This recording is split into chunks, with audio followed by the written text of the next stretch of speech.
L'idée, c'était que je puisse vous présenter un peu au niveau du PNIEL l'ambition et la feuille de route, le plan d'action qui a été conçu sur cette thématique de la biodiversité. Alors, le temps que je partage mon écran. Donc, pour l'historique un peu, il y a des actions qui ont été menées au niveau du CNIEL sur la thématique de la biodiversité depuis les années 2010, donc ce qui est quand même assez ancien, puisque si on se souvient un peu au niveau environnemental, en 2010, c'est un peu le moment où commencent aussi tous les enjeux autour du carbone. Et il n'y a pas beaucoup de filières agricoles qui se sont emparées du sujet de la biodiversité aussitôt. Comment est-ce que ça avait été traité à l'époque? Ça a été traité dans le cadre d'un CASDAR Indibio qui était piloté par l'Institut de l'élevage, donc sur l'amont laitier, hein, et qui s'intéressait à étudier les relations entre le niveau de biodiversité sur une ferme de ruminants euh, et des indicateurs indirects qui se décomposent en deux parties, à la fois les pratiques de l'éleveur et les éléments du paysage. Donc, suite à ce travail-là, ça avait abouti à un outil d'évaluation, de diagnostic plutôt, et un outil d'aide à la décision de la biodiversité sur les fermes qui s'appelle Biotex, un outil de l'Institut de l'élevage, et qui permet voilà, d'avoir une évaluation au niveau individuel. À partir de 2021, au niveau du groupe de travail environnement du CNIEL, il y a eu la volonté de retravailler sur voilà, que faire sur les questions techniques, sur le sujet de la biodiversité, où on sentait que c'était un enjeu qui montait. Que faire dans les prochaines années sur ce sujet-là? Donc, on a fait des petits travaux au sein de ce groupe pour collectivement faire ressortir les enjeux à traiter et décliner ça en action. Ce que vous voyez là à l'écran. Donc, le premier enjeu qui est ressorti, c'est déjà valoriser les atouts de la filière laitière sur la question de la biodiversité, notamment sur l'amont agricole, où on sait que c'est quelque chose qui est assez important. Donc, pour mener à bien ce projet, il y avait la volonté de faire un état des lieux sur les relations entre élevage bovin et biodiversité, et pour faire ressortir les bénéfices et pouvoir mettre ça sur le papier. C'est quelque chose dont c'est rapproché d'Interbev aussi, puisque les enjeux sont communs, donc la partie bovine, pour traiter ça au global bovin, et où donc on s'est rapproché de l'Institut de l'élevage pour pouvoir réaliser ce travail, où on a déjà des rapports et des retours qui nous ont été faits, mais les travaux doivent encore être poursuivis pour aller plus sur des chiffres clés aussi à faire ressortir pour illustrer tout ça. Au-delà de l'enjeu de valoriser les atouts, il y avait aussi un enjeu de monter en compétence des acteurs de la filière sur cette question de la biodiversité pour maintenir, voire améliorer la biodiversité sur la filière.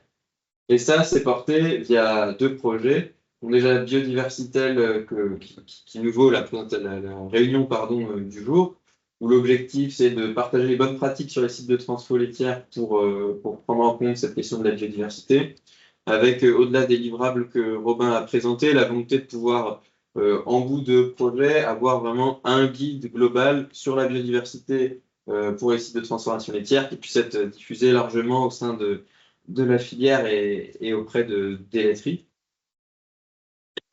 Et un deuxième projet que voilà, l'idée c'est de vous le détailler un peu pour que vous ayez en tête aussi les actions qui sont envisagées au niveau là plus amont laitier.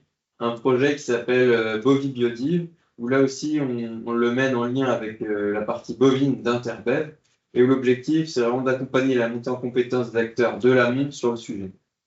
Il y a encore ce programme en cours de finalisation et de conventionnement, mais voilà, on connaît déjà les contours et puis les partenaires qui vont pouvoir y être associés. Donc, c'est un projet qui va être piloté d'un point de vue technique par l'Institut de l'élevage, avec comme partenaires différentes chambres d'agriculture, l'INRAE, le Muséum d'histoire naturelle et la Fédération des conservatoires d'espaces naturels. L'objectif de ce programme Bovibiodive, il est de se dire, on a déjà un outil avec Biotex qui existe pour faire voilà, la construction d'un plan d'action à l'échelle individuelle. Maintenant, il y a la volonté professionnelle de pas prendre trop de temps de l'éleveur sur cette thématique et sur la ferme parce qu'il y a déjà plein de choses à faire. Et aussi ne pas déployer largement un nouvel outil, donc ne pas forcément s'appuyer sur Biotex à l'échelle individuelle. Et à partir de ce constat-là, l'objectif, c'était dans ce programme de pouvoir aller de la sensibilisation générale jusqu'à un plan d'action un peu type, sans prendre trop de temps d'éleveur. Comment est-ce que ça s'articule? Ça s'articule en 5 actions. Donc, comme je vous le disais, d'aller de la sensibilisation à l'échelle filière jusqu'à donc on a la au plan d'action à l'échelle de la zone. Ce que je vous propose, c'est de rapidement détailler chacune de ces actions. Puis, si vous avez des questions, vous me redites. En tout cas, encore une fois, un programme qui est en cours de finalisation, qui devrait durer 2 ans. Donc voilà, à partir là de la mi-année, puisque au-delà du conventionnement, tous les partenaires sont disponibles et puis déjà impliqués dans le projet. Comme je vous le disais, on part avec entre guillemets, un héritage avec ce diagnostic Biotex qui donc va s'intéresser à aller voir sur chaque ferme le niveau de biodiversité en avoir des indicateurs indirects via les pratiques d'éleveurs et les éléments du paysage. Donc là, on a déjà des choses qui existent au niveau du plan d'action individuel. La volonté là, dans Bovibiodiv, c'était de reprendre un peu les autres maillons. Donc, pour commencer, une première action de plus, je dirais, de sensibilisation à l'échelle de la filière et de pouvoir construire des indicateurs de suivi de la biodiversité, donc à l'échelle de la filière. Pour ça, l'idée, c'est que les partenaires, et donc ça, c'est quelque chose qui est largement piloté par l'élevage, puissent proposer des indicateurs avec la méthode de calcul associée, les modalités de suivi possibles. Ces propositions, qu'elles soient faites ensuite au niveau des instances décisionnaires des deux interprofessions, CNIEL et Interbev, pour voilà, arriver à quelque chose qui soit consensuel et qui convienne à tout le monde. Et puis, après validation, et j'ai même envie de dire si validation par les interprofessions, potentiellement déployer ces indicateurs avec les calculs réguliers et les modes de calcul qui auront été déterminés. Un deuxième niveau est au niveau de la sensibilisation à l'échelle individuelle, et pour ça, la volonté, c'est de s'appuyer sur une démarche déjà existante. C'est chaud. Pardon. Carméthyre bas-carbone. C'est bon. C'est ça. Mon micro écoute pas. Bah, et c'est qui meurt. Du coup, au niveau d'une démarche déjà existante, qui est Ferméthyre bas-carbone, donc la démarche sur le carbone, qui est déjà largement déployée, hein, près de 50% des éleveurs qui ont fait un diagnostic carbone, et l'objectif, c'est de venir renforcer l'indicateur biodiversité qui est déjà existant pour profiter de ce déploiement de démarche, sensibiliser les éleveurs à la question de la biodiversité.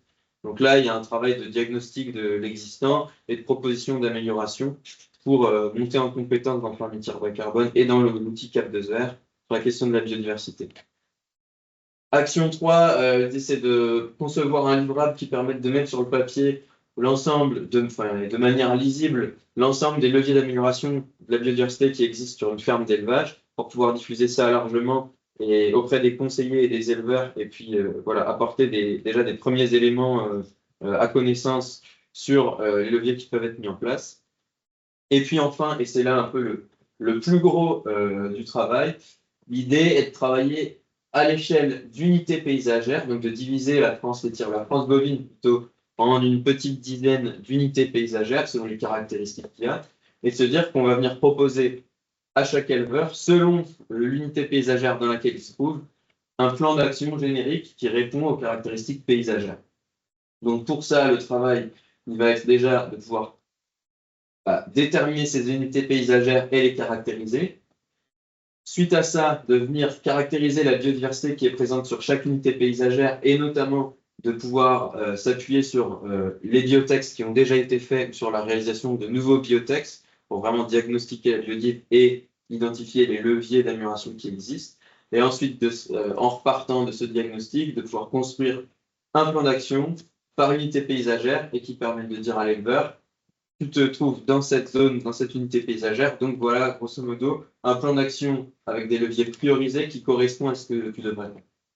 Et donc, vous le comprendrez, ça nous évite là, du coup, d'avoir à faire des diagnostics à l'échelle individuelle, même si ça n'empêche pas l'éleveur qui veut aller encore plus loin de faire un diagnostic. Dernière action, l'élaboration de fiches leviers pour accompagner les actions de conseil sur certains. Donc là, l'idée, c'est pas de faire sur tous les leviers d'amélioration de la biodiversité existants, mais vraiment de prioriser sur les leviers principaux. Bien évidemment, il y a déjà des fiches leviers qui existent pour la question du carbone, du stockage de carbone. On ne viendra pas refaire doublon et refaire une autre fiche, mais ce sera bien recompléter les fiches existantes avec des éléments sur la biodiversité pour que ce soit des éléments qui voilà, de connaissances qui arrivent au conseil et donc puissent ruisseler jusqu'à l'échelle de l'éleveur. À noter que dans cette fiche levier, il y a également la volonté de pouvoir travailler et mettre en avant les co-bénéfices, c'est-à-dire de ne pas voir uniquement la mise en place de ces leviers comme des coûts, par exemple planter des haies, c'est un coût, mais il y a aussi derrière, via la notion de service écosystémique que présentait Robin, des co-bénéfices pour l'agriculteur et pour l'activité de production agricole, qu'il s'agirait de quantifier aussi économiquement. Un exemple, bon, bah, la haie, ça offre aussi de l'ombre pour l'été, ça permet aussi d'avoir un impact sur la qualité de l'eau, etc., etc., et pouvoir aussi présenter dans ces fiches ces co-bénéfices aux conseillers et aux éleveurs pour avoir aussi un travail de sensibilisation là-dessus, au-delà de tous les éléments plus techniques de mise en place des leviers qui seront bien évidemment traités. C'est tout pour moi, mais voilà, l'objectif c'était aussi de pouvoir vous présenter, comme là on travaille et on va parler de la biodiversité sur l'aval de la filière, mais de réinsister sur le fait que dans un programme parallèle, toute la question de l'amont laitier et sur les fermes ruminantes est bien évidemment traitée, et que donc l'idée dans biodiversité, ça va être vraiment de se concentrer sur plus le site de transformation, enfin le site de transformation laitière, et de venir voir quelles sont les bonnes pratiques qui existent, en s'affranchissant un peu de travailler du coup sur les bonnes pratiques au niveau de l'amont laitier, dans la mesure où c'est déjà traité dans un autre programme.